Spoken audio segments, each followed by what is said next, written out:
En général, quand on veut trouver des moyens d'être performant, de se développer et d'être efficace, ce sur quoi on va beaucoup jouer, c'est sur notre motivation. Par exemple, quand on prend la décision de perdre du poids, je vais dire, on va se dire, il faut que j'ai la volonté de perdre du poids, donc il faut que je me convainque tous les jours de perdre du poids, etc., etc. Et ce qui se passe bien souvent, je ne sais pas si tu as cette expérience-là, c'est un exemple, mais c'est que le matin, tu es hyper motivé, donc tu vas te lever tôt, tu vas aller faire un footing, tu vas manger super léger, etc. Et le soir, tu vas te retrouver avec une bière et une choucroute devant le foot. C'est ça la motivation.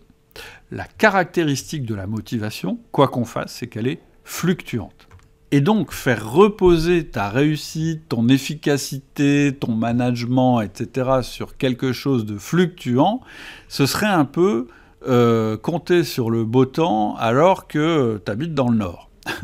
Si tu habites dans le Nord, plutôt que de te dire il va faire beau, il va faire beau, il va faire beau, il va rien m'arriver, il vaut mieux construire une maison dans laquelle tu puisses t'abriter quand il fait moche, quand il y a du vent et quand il pleut. Et les rituels, c'est exactement ça. Les rituels, c'est une maison, c'est une structure, c'est quelque chose qui va te protéger contre les fluctuations de ta motivation.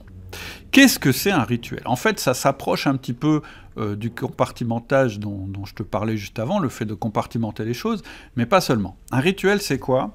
Ce sont des choses que tu fais, que tu programmes. C'est-à-dire, c'est quelque chose qui est programmé. Un rituel, la caractéristique d'un rituel, c'est qu'il se reproduit avec une fréquence déterminée. Et donc, un rituel, c'est quelque chose qui se reproduit, qui est prévu et qui suit toujours la même structure, qui suit toujours à peu près la même structure. Ça permet de te dire, parce que c'est écrit dans ton agenda, je vais le faire. Que je sois motivé ou pas, si c'est écrit dans mon agenda, j'ai pas le choix, je dois le faire. Donc, première chose, quelque part, ça te donne une espèce d'obligation. En particulier si c'est un rituel que tu fais avec quelqu'un d'autre. Mais même si c'est un rituel que tu fais avec toi-même. La deuxième chose, c'est qu'il y a une structure dans le rituel. C'est-à-dire que une fois que tu t'es dit, ça y est, c'est mon rituel et j'y vais, tu ne te poses pas de questions sur ce que tu as à faire. Un rituel, ça commence par petit 1, petit 2, petit 3, petit 4, etc., etc. Et en fait, cette structure qui t'empêche de te poser des questions, elle fait aussi abstraction de ta motivation. C'est-à-dire que quoi qu'il arrive, tu vas commencer ton rituel par cette étape 1. Et si tu construis ton rituel assez bien, il va respecter aussi ta mise en chauffe. C'est-à-dire que petit à petit, tu vas sentir qu'au fur et à mesure que tu avances dans ton rituel, tes habitudes reprennent, et donc ça va être plus simple. Et donc ta motivation, en fait, elle va être générée par ce rituel. Donc l'idéal, d'ailleurs, c'est de créer des rituels qui rassemblent les caractéristiques du flow, dont je te parlerai la prochaine fois, parce que c'est la loi numéro 18, et que ça fait une demi-heure qu'on discute. Mais je reviens quand même au rituel pour aller jusqu'au bout. Comment on fait pour qu'un rituel réussisse ? Donc j'ai dit, première chose, il faut qu'il soit récurrent. Deuxième chose, il faut que ce soit toujours la même chose que tu fasses pendant ce rituel.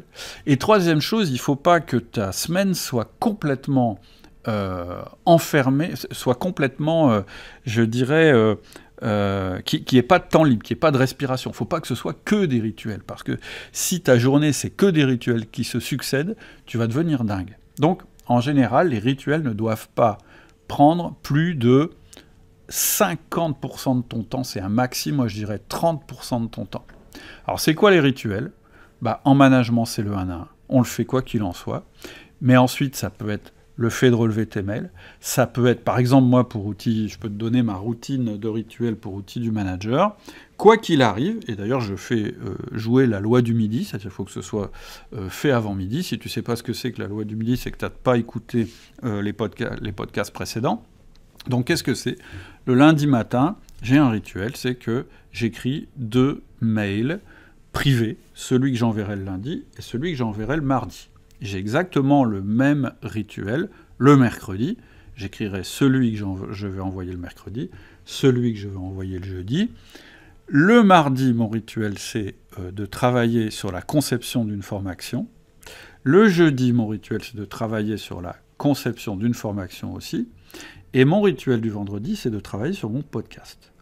J'espère que cet extrait vous a aidé et vous a intéressé.